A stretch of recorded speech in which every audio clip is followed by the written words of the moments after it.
Hello student, आशा करता हूँ कि आप लोग अच्छे होंगे, अपनी परीक्षा की तैयारी करने में लगे होंगे। आपको बेखबरी से इंतज़ार था। आज का वो दिन आ चुका है। आज हम आपके लिए कक्षा 12वीं का फिजिक्स का रियल क्वेश्चन पेपर लेकर आ चुके हैं, जो अर्धवार्षिक परीक्षा में आपके पूरे ऑल टू ऑल क्वेश्चन पूछे जाएंगे।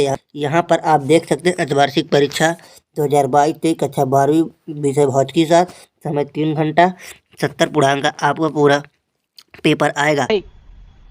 मजा आया। वाह क्या सीन है। तो चलिए इस वीडियो में गर्दा मचाते धूम मचा दें। आपको इस क्वेश्चन को आपको अच्छी तरह से समझ रहा नहीं जाता, तड़प ही ऐसी है ना। तो चलिए वीडियो को करते स्टार्ट। प्रश्न नंबर 1 का आपका आता है, सही विकल्प चयन कर लिखिए। पहला है, इसका कोई पदार्थ एक न्यूट्री से अवशेषित है, इस पर कितने इलेक्ट्रॉनों की अधिकता या कमी है। इसका आपका राइट आंसर होगा आपका 10 नंबर। ठीक है। दूसरा, अधिचालक पदार्थ की चालकता होती है, इसका राइट आंसर होगा आपका 0। ठीक है।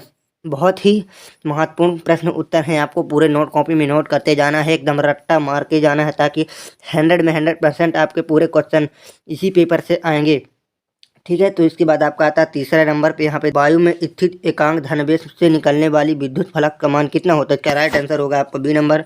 इसके बाद एक ही पदार्थ परंतु अलग अलग लंबाई की दो चालक तारों का प्रतिरोध समान है, इस संदर्भ में सही कथन होगा आपका राइट आंसर 10 नंबर।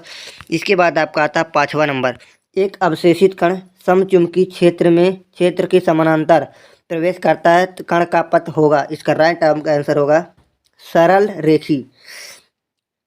6वां, किसी विद्युत परिपथ कुंडली के वैद्युत जड़त्व को प्रदर्शित करने वाली राशि कहलाता है स्वप्रेरकत्व। ठीक, इसका राइट आंसर होगा आपका बिंदु स्रोत के कारण उत्पन्न तरंगाग्र का आकार जो होता है गोली होता है। प्रश्न नंबर 2, रिक्त स्थानों की पूर्ति कीजिए। इसका पहला, स्थिर वैद्युत क्षेत्र रेखाएं डैश डैश में प्रारंभ होती हैं, इसका राइट आंसर होगा धन आवेश। ठीक है।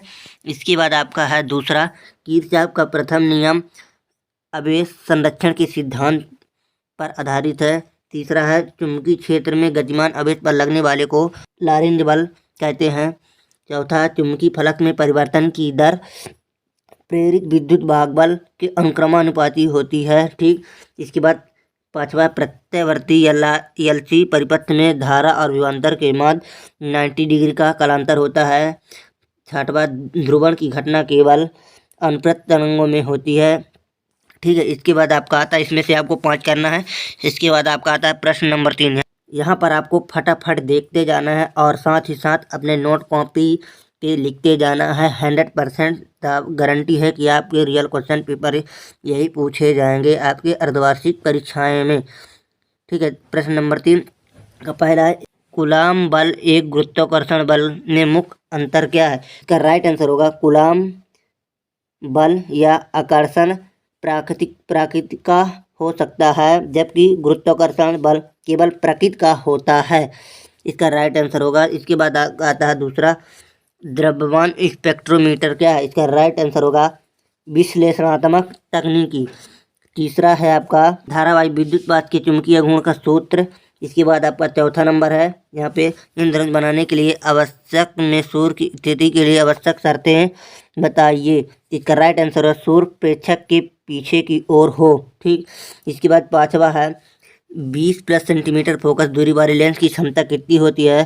5 डायोप्टर होती है।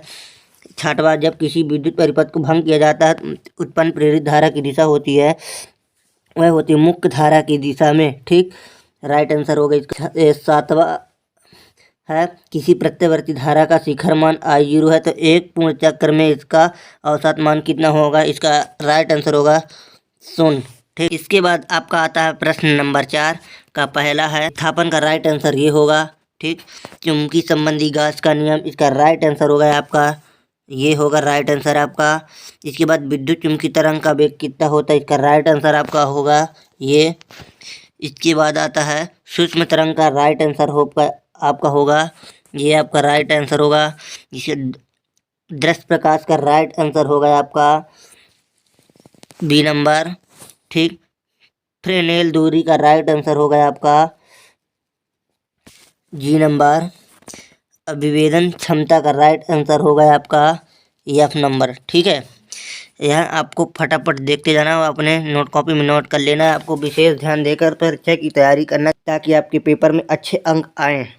इसके बाद आपका अगला है प्रश्न नंबर 5। यहाँ पे आपको देखना है विद्युत चुम्बकीय रेखाओं के 2 गुण लिखना है अथवा विद्युत आवेशों के 2 गुण लिखिए। इसके बाद आपका आता है 6वां, किसी कार को स्टार्ट करने पर उसकी हेडलाइट कुछ मंद क्यों हो जाती है अथवा किसी सेल का विद्युत भागबल मापने के लिए वोल्टमीटर की अपेक्षा विभवमापी अधिक श्रेष्ठ क्यों माना जाता है। प्रश्न नंबर 7, 3 ओम के 3 प्रतिरोध परस्पर क्रम में संयोजित है, संयोजन का तुल्य प्रतिरोध ज्ञात कीजिए। किसी कार की संचायक बैटरी विद्युत भागबल 12 वोल्ट है। यदि इसका आंतरिक प्रतिरोध 0.5 ओम है तो इस बैटरी से अधिकतम कितनी धारा ली जा सकती है। इसके बाद आपका आता है प्रश्न नंबर 8, एम्पियर का परपथी नियम लिखिए। बायो सेवर्ट का नियम लिखिए। प्रश्न नंबर 9, साइक्लोट्रॉन क्या है, यह किस तथ्य पर आधारित है। लॉरेंज बल के आधार पर चुंबकीय क्षेत्र B की मात्रा को परिभाषित कीजिए। प्रश्न नंबर 10, फैराडे की विद्युत चुम्बकीय प्रेरण का नियम लिखिए। इन सभी का राइट आंसर मैं आपको वीडियो के अगले पार्ट में लाकर दूंगा। तो आपको फटाफट इस पेपर को अच्छी तरह से तैयारी करके जाना है, तब तक आपको पेपर दे के आना है, ठीक है। आपके पूरे अर्धवार्षिक परीक्षा में ये पूरे क्वेश्चन आपके पूछे ही जाएंगे, 100% है।